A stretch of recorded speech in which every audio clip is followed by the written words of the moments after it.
State Archives podcast, bringing you stories about Oklahoma State University and Oklahoma. I'm Nina Thornton, multimedia producer for the OSU Libraries. On this episode, we explore Collection 001.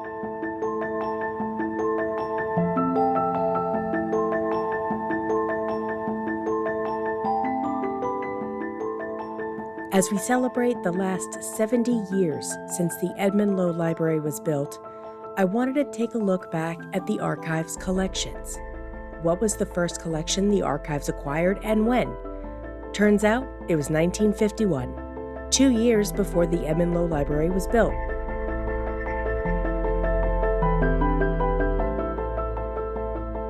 One of the small pleasures in my life is being able to walk into the vast space of the archives, floor-to-ceiling archival boxes with carefully curated labels, and I get to open whichever box I want. It's a place and a privilege not everyone gets to have, and I feel honored. But being in this space can also be a little daunting, trying to digest just how much history and information is kept here. So I guess let's do what any logical person would do and start at the beginning.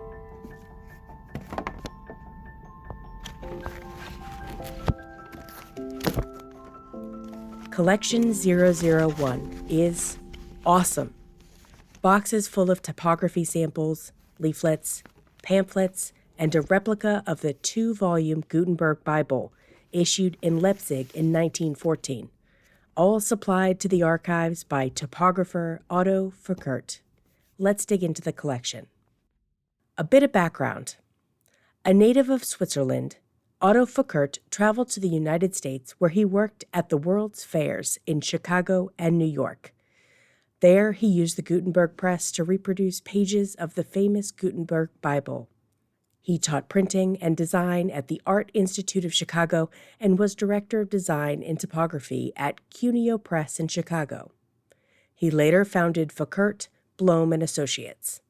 With this firm, backed by the Kellogg Foundation, the American Education Association, and the U.S. State Department, Foucault traveled to the country's colleges giving workshops to editors and designers. The author of the Centennial History Series book focused on the library, Roscoe Rouse, wrote, quote, "An acquisition of real significance came to the Oklahoma A&M College Library in 1951, when Otto M. Foucault provided an outstanding collection of materials on typography and printing. Foucault, not an alumnus of the institution, had been impressed by the priority given to the library at Oklahoma A&M College, where he attended a short course on the campus in 1950. What some may see as a simple collection of marketing booklets and documents, others see as works of art. Knowing something's past can make the tools we use today a much richer experience. Something we use every day in a simple drop-down menu in our email platform or text document. The font selection tool has a robust history. To really understand the significance of this collection, I spoke with Ting here at OSU. Hi, my name is Ting Wang-Hedges. I am the assistant professor of graphic design from the art department at OSU. I teach all levels of a graphic design course, but currently focusing on interaction design. So when we talk about typography, to a lot of people, it might sound a very abstract concept. What is it? So typography comes to two kind of aspects. One is talking about the technical aspect. So if you're thinking about in the history when they do the hand setting metal type, the technical side of that means that we use pre-made, prefabricated type and arrange them in some sort of layout along with other visual elements. That's the technical side. But just like calligraphy, right? Just like everybody know how to do some sort of calligraphy doesn't mean that we're all qualified as calligrapher. So it's the same saying as like just because you know how to set the type doesn't mean that you're a typographer. Which comes to another set of aspects of type is the crafts, the art of it. Is like an experienced typographer is really good at how to use those prefabricated type, in what way to communicate the meaning, to convince some sort of information in there. That takes years of experience and training. Now, typefaces and fonts in these days, it's in a way that is interchangeable. But if we're looking back at history, typeface means that a specific look of a form of the letters that contains many families. So for example, the most common typeface is Times New Roman to our audience, right? And there's Arial that comes with your computer.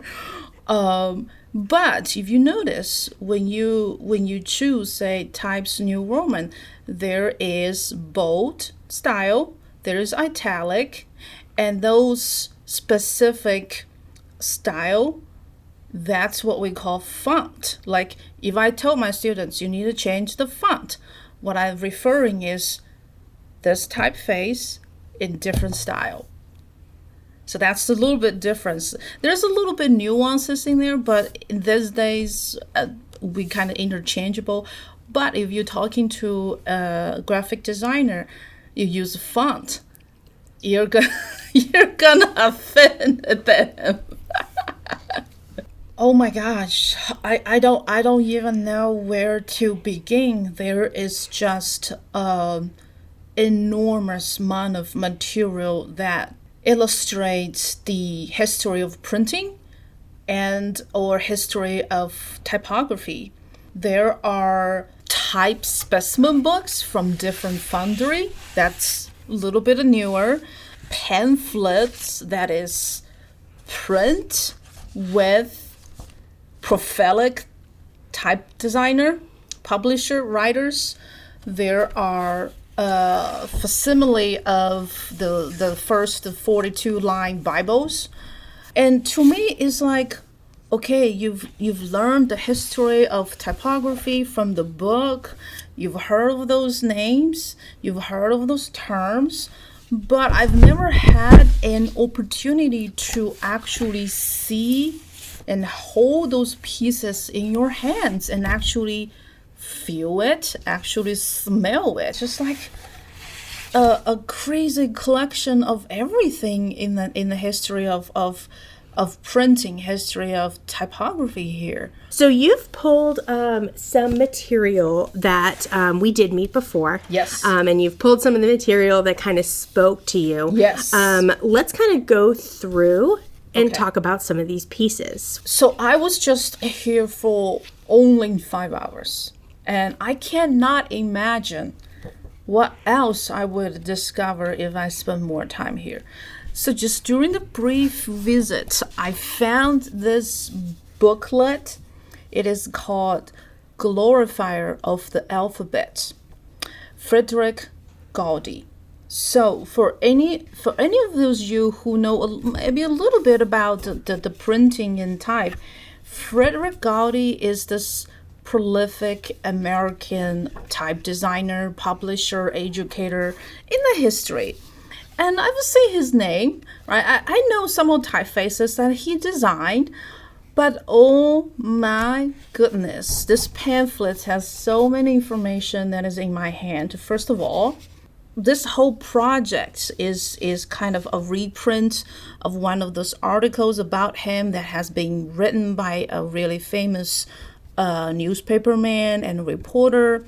So he wrote this article at first published on the New Yorkers in 1933, January. So they were thinking about to reprint this article in an independent pamphlet. And then what happened is they were thinking about, oh, I might just hire someone else to print this. But somehow they convinced Frederick Gaudi and his wife, Bertha, to undertake this project. So what we're seeing here is this reprint is being arranged by Mr. Gaudi and set by his wife, Bertha Gowdy, in Kennerly type, which is this typeface originally designed by Frederick Gowdy, and he specifically cast this type based on his original drawing back in 1911 for this booklet. And there's another information that is just precious. This booklet is printed with this paper called Strathmore. For some of you guys, this name might sound familiar because if you go to any stores with the Bristol boards, the drawing pads, you see the big yellow cover one. Yeah. That's the Strathmore. They're really specializing making artist paper. So it's the combination of paper they use, the type design, the type they use in here, it is set by his wife. Oh my gosh, that is like a living history that is just right now laying in my hand. When I first discovered this, I was like, oh my gosh.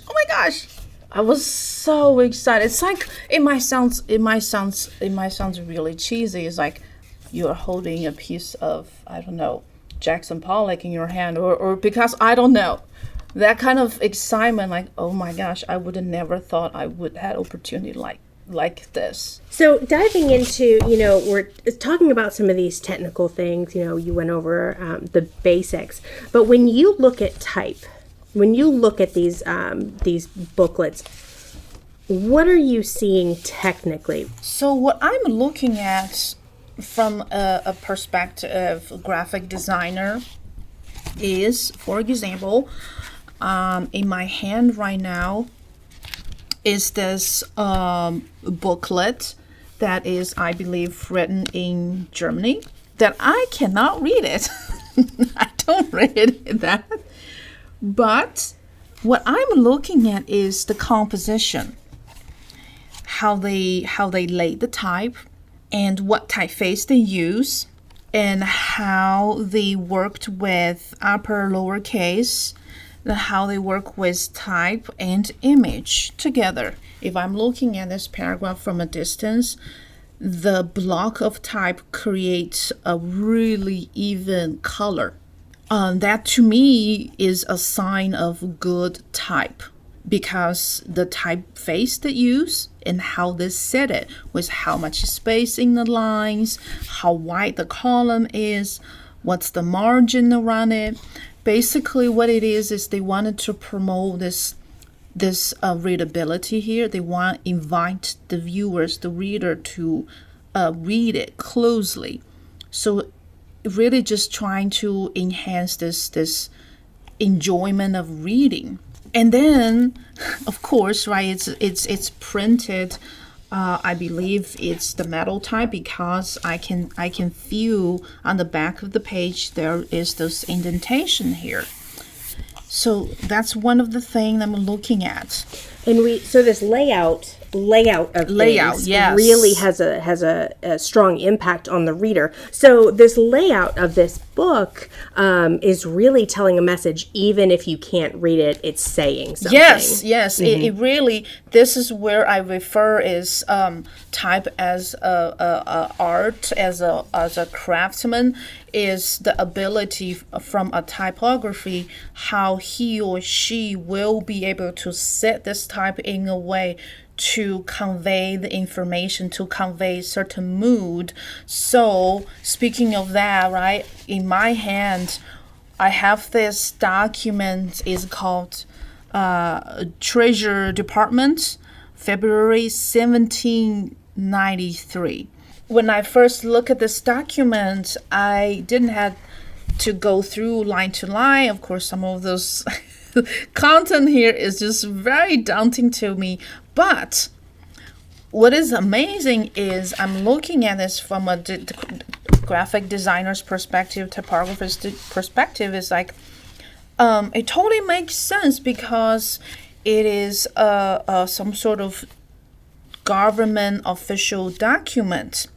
So the typeface they use cannot be something that has strong personality. Like extreme example would these days think of Comic Sans, right? That's the joke that running in graphic designs. But instead, right, in this document is this really beautiful, legible serif typeface that is set in a way that conveys the feeling of trustworthy, stable. That's what is, it makes sense to this specific case. Beautiful margins, just enough line spacing here. The paragraph has been set very carefully.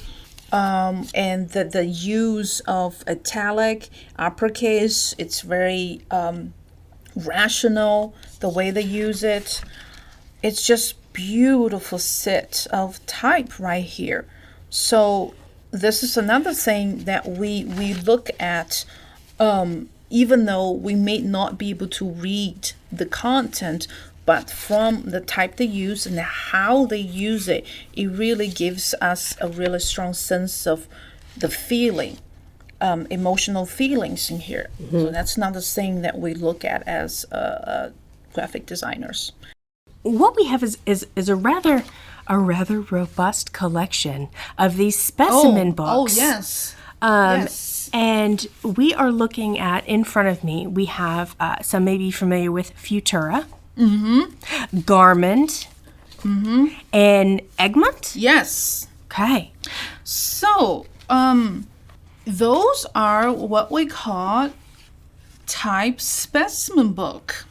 So what this type specimen book is, it's kind of a booklet or pamphlets. Some cases in Europe, they do a single leaf specimen. So it's a reference book that shows the full spectrum of one typeface with different size and also with different leading. If this is set as meant to be a paragraph as a body copy. So back in days, we don't have a computer where we could just pull a type and set a size in like 1 second. This is a reference book for publishers and type composers. They can become handy. It can become handy when they think about their project and how they can use that type. That's this kind of reference book. But of course, nowadays the specimen book, it's in designing a way that is more experimental. It's a little bit more expressive. It's kind of art form. It also does have its functionality nowadays, but compared to those one we have, it's just pure presentation, really nice set with this one typeface. In this case, it's called Egmont, in different size, upper, lower case, same size with different leading, just to show the potential of this type. This time period when we did have the physical presses, it was informational and an example. Yes. But now it's more an artistic demonstration. It could be, but some of them still have its functional meaning in there. And so, like, for example, in our class in type 1, what we will assign students to do is that they choose the typeface, they design a specimen book, but rather than this informational content, they can choose a lyric or poem that in a way that they feel like suits this typeface's personality, the characteristic of it, and set those content with this type to showcase this potential, the potential of this typeface. So that's what I mean by a little bit more experimental and artistic and expressive. Perfect. Which it is very showcases the different. personality of the typeface. And of course, at that time, it was just black and white, right? You rarely see a really colorful which is what we do. We have optional colors. It can be very expressive. It's a little bit different. Yes, you can still see physical and digital specimen book. They still produce that because, again, right, even these days, there's like numerous new type pumping out every single day. And yes, they still produce this. Usually you will be, the physical one, it will be really, really cheap to get, like $5, €5. Sometimes it will be free. You can acquire it for free. So yes, and I think 2 years ago, I just bought two type specimen book from this type foundry from the Netherlands. It's just beautifully designed. It has this really like bright fluorescent green cover, and I was just attracted by that. And the way they design it is not a booklet. They cut it into sections, both sides, the spreads are cut it into sections. So it's just really different than what we had here. I just collect that. I just thought it was a really good piece of design. I just appreciate that. So having this stuff in the archives, what is the significance of having this stuff from your perspective and for future graphic designers' perspective? Oh my gosh, I think this is extremely valuable for graphic design and maybe the history of printing educations. And even for anyone, if anyone like or interested in writing, in printing, this collection is a living history of whatever you read on your history book. But it's better than that is you can actually come and see and smell and touch all those materials. Finally, a little-known collection is out in the open, at least to you, our listeners. Some of these collections that aren't digitized are incredible. And the best part, there's so many more boxes for me to open and explore. The music is It's a Process, composed by Ben Stone and Finley Green and published by BBC Production Music, PRS. From the folks at Oklahoma State University Libraries and the Archives, thanks for listening. And always remember to keep your archival material flat, cool, and acid-free.